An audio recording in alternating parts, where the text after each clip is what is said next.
näin pitkällisemmän käytöksen seuraamisen johdosta olemme päätyneet arvioimaan nimitilannetta uudestaan. Valkoisesta selkeästi näyttäisi olevan tulossa Harry Houdini ja sinisestä joku muu, joka on hyvä karkaamaan!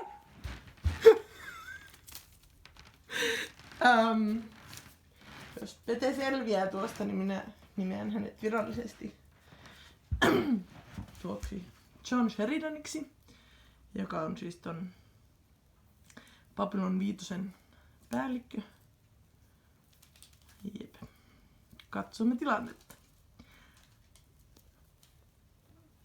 Tällaista tällä Gerbiili rintamalla.